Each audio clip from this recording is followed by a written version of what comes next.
Hello students, this is electromagnetic induction. जैसे आप जानते हैं ये +2 का एक बहुत इम्पॉर्टेंट पोर्शन है नेम्ड एज इलेक्ट्रोमैग्नेटिक इंडक्शन। ज़रा इसके कुछ बेसिक्स पे गौर करें। आपने पढ़ा ऑरस्टिन ने, एम्पियर ने एक रिलेशन एस्टेब्लिश किया था कि करंट कैरिंग जो एलिमेंट्स होते हैं उनका मैग्नेटिक फील्ड का रिलेशन क्या है। आपने ऑरस्टेड, एम्पियर, बायोट-सैविट्स लॉ इस कंसेप्ट से पढ़ा कि कैसे हमारे पास करंट कैरिंग कंडक्टर जो होते हैं वो मैग्नेटिक फील्ड के साथ एसोसिएट हो जाते हैं, क्योंकि करंट और मैग्नेटिज्म एक दूसरे के साथ एसोसिएटेड फिनोमिना है।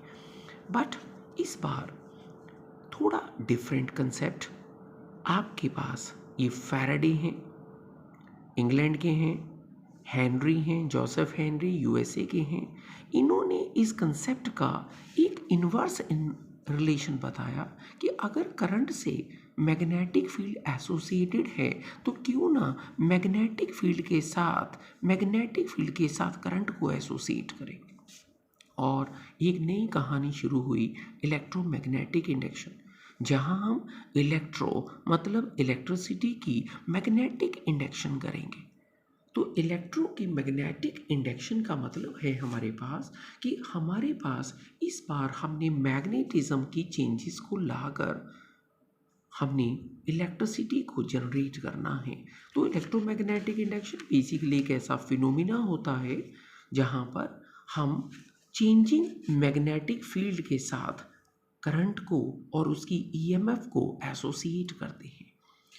पहले ध्यान दें, इस एक्सपेरिमेंट की शुरुआत, जिसे फैराडेज एक्सपेरिमेंट कहते हैं, कैसे हुई। Look at this coil. इस कॉइल के साथ एक गैल्वेनोमीटर दिख रहा होगा।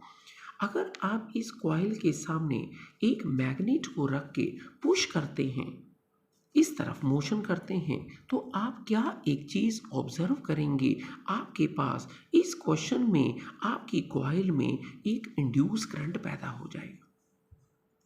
बच्चों, अभी तक ये देखा जाता था कि लोग सोचते थे कि जो करंट होता है ये करंट हमेशा सेल से आता है, सेल के केमिकल रिएक्शन से। लेकिन मिशेल फैराडे के इस एक्सपेरिमेंट ने बताया कि अगर आप कभी भी एक मैग्नेट को कॉइल की तरफ मोशन करवाते हैं तो इस रिलेटिव मोशन के कारण एक ऐसा करंट आएगा जो मैग्नेट की मोशन से जुड़ा हुआ है, रिलेटिव मोशन से। बच्चों, ये बात भूल मत जाना, इसमें आपका ये इंड्यूस करंट, इस कॉइल का करंट तभी तक है जब तक मैग्नेट और कॉइल के रिलेटिव मोशन है। अगर आपने इस मैग्नेट को यहाँ स्टॉप किया तो आपका ये करंट डिसअपियर हो जाएगा। अगर आपने अपने इस मैग्नेट की बजाय कॉइल को मूव करवाया, आंसर तब भी आ जाएगा। हमें बस मैग्नेट और कॉइल के बीच में एक रिलेटिव मोशन की ज़रूरत है। आपके इस एक्सटर्नल सर्किट में गैल्वेनोमीटर रीडिंग दिखाने लगेगा। फैराडे ने एक बात और ऑब्जर्व की कि अगर आप इसी मैग्नेट के मोशन को ऑपोजिट कर दें तो मोशन तो हो रही है, रिलेटिव मोशन तो अभी भी हो रही है। सर्किट में एक अजीब सी बात देखी गई कि हमारा जो करंट है वो अपनी डायरेक्शन चेंज कर रहा था। फैराडे ने कहा कि जब तक मैग्नेट और कॉइल के बीच में रिलेटिव मोशन होती रहती है तब तक, बस तब तक एक ऐसा इंड्यूस करंट पैदा होता है जिसकी डायरेक्शन तो फिक्स नहीं है, वो तो बार बार चेंज हो रही है, पर करंट तब तक आता रहेगा जब तक मैग्नेट और कॉइल के बीच में रिलेटिव मोशन होती रहेगी। इस बात को गौर करना, इसमें मैग्नेट की मोशन दिखा रहा हूँ, कॉइल रुकी हुई है। You can do it in another way. आप मैग्नेट को रोककर कॉइल की भी मोशन दिखा सकते हैं, you will get the same one. अब फैराडे ने इस चीज़ को एक्सप्लेन किया मैक्रोस्कोपिकली कि ऐसा हो क्यों रहा है। तो फैराडे स्टेटेड दैट कि जब हम एक मैग्नेट की बात करते हैं तो ये आप उसके नॉर्थ से कुछ मैग्नेटिक लाइंस बना रहे हैं, as you know it very well, ये बेसिकली मैग्नेट की मैग्नेटिक लाइंस हैं जो एक कॉइल से पास कर रही हैं, जिसे मैग्नेटिक फ्लक्स कहते हैं। आपने पढ़ा था मैग्नेटिक फ्लक्स, जिसके एसआई यूनिट वेबर और इसकी सीजीएस यूनिट को मैक्सवेल कहते हैं। तो जब भी हम एक मैग्नेट को एक्चुअली आपके किसी कॉइल में पुश करते हैं या आपके इस मैग्नेट को आप अपने इस कॉइल से किसी रिलेटिव मोशन में दूर ले जा रहे हैं, तो फैराडे ने कहा कि बेसिकली जब आप मैग्नेट को पुश करते हैं या पुल करते हैं तो मैग्नेट की जो मैग्नेटिक लाइंस हैं और उसका मैग्नेटिक फील्ड का जो स्ट्रेंथ है वो पास आने से या दूर होने से मैग्नेटिक फील्ड की लाइंस, जिसे मैग्नेटिक फ्लक्स कहते हैं, उसमें एक्चुअली चेंजेस आते हैं। और कहा गया, फैराडे ने कहा कि ये जो ईएमएफ आपके पास आ रही है ये फ्लक्स के कारण नहीं आ रही, ये मैग्नेटिक फील्ड के कारण नहीं आ रही, ये फ्लक्स की चेंज के कारण आ रही है। तो फैराडे की फर्स्ट ऑब्जर्वेशन पे गौर करें।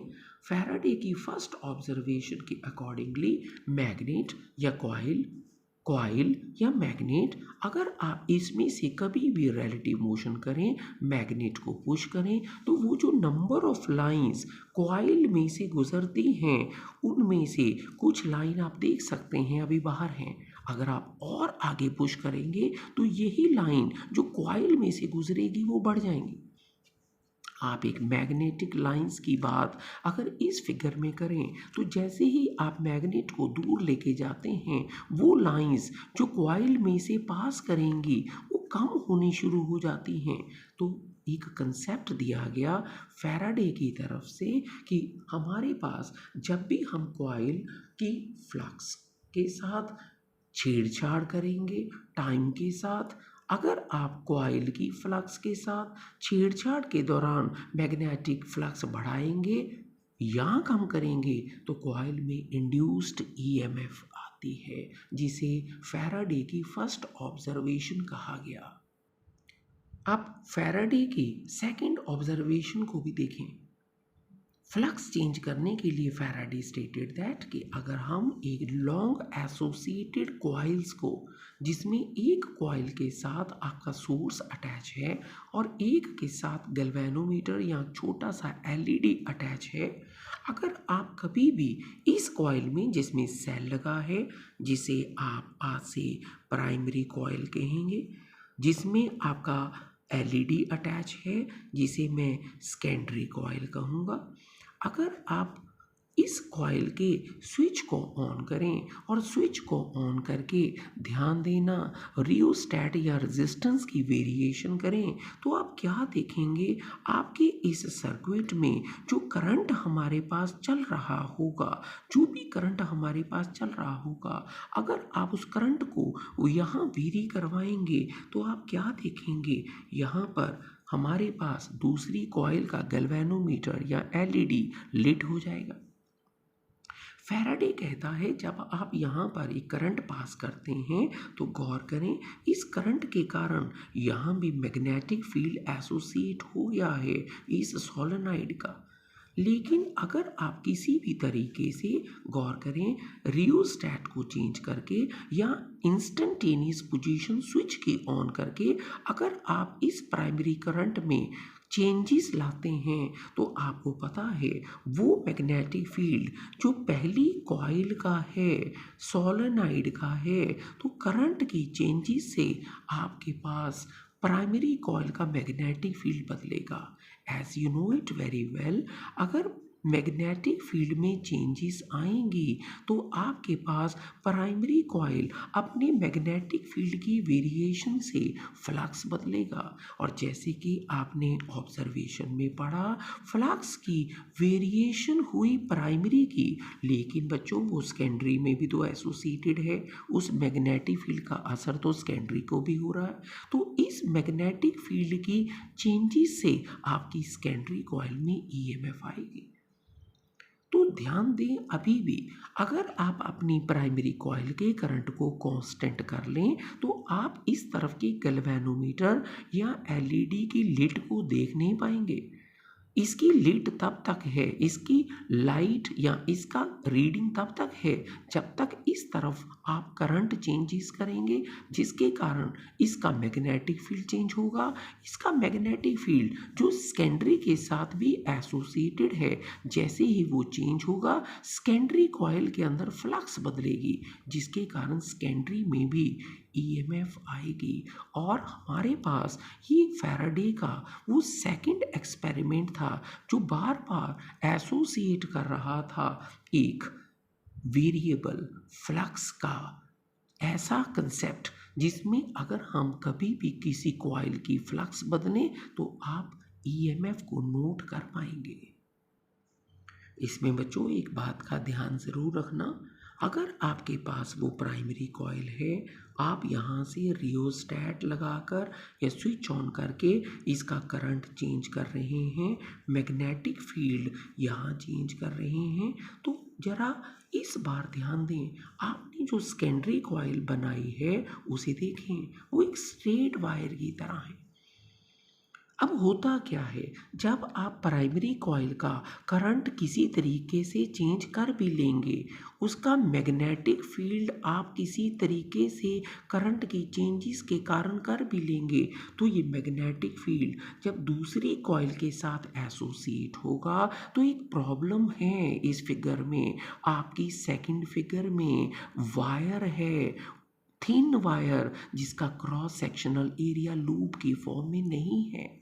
इसीलिए इस बार अकेले बी की वेरिएशन को मत देखें, सेकेंडरी कॉइल में एरिया नहीं है, थिन वायर का एरिया नेग्लिजिबल होता है, तो फ्लक्स और ईएमएफ इस केस में होप ना करना। इस केस में आपको इधर लिट नहीं दिखाई देगी, क्योंकि सेकेंडरी कॉइल में एरिया तो बना ही नहीं है और एक थिन वायर का क्रॉस सेक्शनल एरिया नेग्लिजिबल सा जो है, इसके कारण सेकेंडरी कॉइल में इस बार फ्लक्स की चेंज को हम नोट नहीं कर पाएंगे। अगर हम इसी स्टोरी में फैराडे के बाद लेंज ऑब्जर्वेशन को भी देखें, तो लेंज ने कंजर्वेशन ऑफ एनर्जी के बेस के ऊपर एक चीज़ और नोट की कि जब आप फ्लक्स एसोसिएट करने के लिए कॉइल या मैग्नेट के बीच में रिलेटिव मोशन करते हैं, तो डेफिनेटली हमने देखा एक कंप्लीट लूप के अंदर इंड्यूस करंट आता है। लेकिन लेंज ने एक बात और देखी कि अगर आपकी सामने वाली लूप में करंट आ रहा है तो लुक एट द करंट, ये एंटी क्लॉकवाइज है। इस एंटी क्लॉकवाइज करंट को अगर आपको पता हो तो एंटी क्लॉकवाइज करंट खुद का एक अपना मैग्नेटिक पोल क्रिएट कर लेगा। लुक एट द केस, आप किसके को पुश कर रहे हैं? नॉर्थ को। करंट कैसा चल रहा है?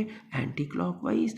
आपकी लूप अपना क्या क्रिएट करेगी? नॉर्थ। अब बताएं, आप नॉर्थ को पुश कर रहे हैं, ये भी नॉर्थ को डेवलप कर रही है। इसका मतलब जब भी आप कभी लेंस ऑब्जर्वेशन को देखें तो लेंस ने कहा कि अगर आप फ्लक्स की चेंजेस की कोशिश करते हैं तो सामने वाले इंड्यूस करंट ऐसे इफेक्ट पैदा करेंगे जो आपकी रिलेटिव मोशन को अपोज करेंगे। ध्यान दें, अगर आप कभी भी इस तरह के केसेस को ध्यान दें तो आप जब नॉर्थ को पुश कर रहे हैं तो सामने वाली कॉइल का अपना इंड्यूस करंट आपको कंपेल करेगा और आपकी मोशन को अपोज करने की कोशिश करेगा। ये चीज़ लेंस ने ऑब्जर्व की। अगर आप इसी क्वेश्चन में मैग्नेट को दूर ले जाना चाहते हैं तो जरा फिर नोट करें, आप लेंस की इस ऑब्जर्वेशन पे गौर करें, करंट अपनी डायरेक्शन बदल लेगा। Look at the direction of current, ये क्लॉकवाइज है। क्लॉकवाइज का मतलब ये एक ऐसा करंट है जो इस तरफ साउथ पोल को डेवलप करेगा। बच्चों अब ध्यान देना, नॉर्थ दूर जा रहा है, फ्लक्स की चेंजेस के लिए, फ्लक्स को कम करने के लिए नॉर्थ दूर जा रहा है। यहाँ क्या डेवलप हो गया है? साउथ। ये साउथ आपकी मैग्नेट की दूर जाने वाली मोशन को फिर अपोज करेगा। ये बात ऑब्जर्व करने वाले लेंस ने कहा कि लेंस कहता है जितने भी इंड्यूस करंट डेवलप होते हैं, ये इंड्यूस करंट हमेशा एक खास डायरेक्शन में डेवलप होते हैं। ये हमेशा अपने में होने वाली फ्लक्स की चेंजेस के जो रीज़न होते हैं, ये हमेशा उसे अपोज करते हैं। अगर आप नॉर्थ लेकर आओगे तो ये नॉर्थ बन के आपकी मोशन को अपोज करेगा। अगर आप नॉर्थ लेके जाओगे तो ये साउथ बनकर आपकी रिलेटिव मोशन को अपोज करेगा। तो लेंस की ये ऑब्जर्वेशन आपकी न्यूमेरिकल्स और आपकी ऑब्जर्वेशंस के लिए बहुत इंपॉर्टेंट है, आपके फर्दर चैप्टर के लिए। और लेंस ने इस कहानी में ये बात इंट्रोड्यूस कर दी कि जो इंड्यूस्ड ईएमएफ्स हैं और जो इंड्यूस करंट्स हैं, वो जिधर पैदा होते हैं वो हमेशा अपनी rate of change of flux को हमेशा अपोज करने के लिए डेवलप होते हैं। और जो इंड्यूस्ड ईएमएफ है, और हैंस इस ईएमएफ को जब आप रेजिस्टेंस से डिवाइड करके करंट निकालेंगे तो जो भी आपका करंट आएगा वो rate of change of flux के जो रीज़न होंगे, जो कॉज होंगे जिसके कारण हम फ्लक्स चेंज कर रहे हैं, वो हमेशा उसमें एक ऑपोजिशन इफेक्ट शो करेगा। और ये ऑपोजिशन आपको मजबूर करती है कि अगर आप मैग्नेट को पुश कर रहे हैं, कुछ आपको अपोज कर रहा है, तो आपको पुश करने के लिए वर्क डन करना होगा। और बच्चों, यही वर्क डन जो होता है वो इलेक्ट्रिकल एनर्जी को डेवलप कर रहा होता है। इसीलिए इंड्यूस करंट की ये बात हमेशा याद रखना कि induce current has no unique direction. Induced EMF and induced current always develop in a direction so as always to oppose the causes which actually are the reason for changing the flux। और ये हमेशा उस flux में आने वाली changes का जो कारण होता है, जैसे मैग्नेट को यहाँ पुश करना, ये फ्लक्स की चेंज का कारण है, ये इसको अपोज करेगा करंट। मैग्नेट का दूर जाना फ्लक्स की चेंज का कारण है, ये करंट उसे अपोज करेगा।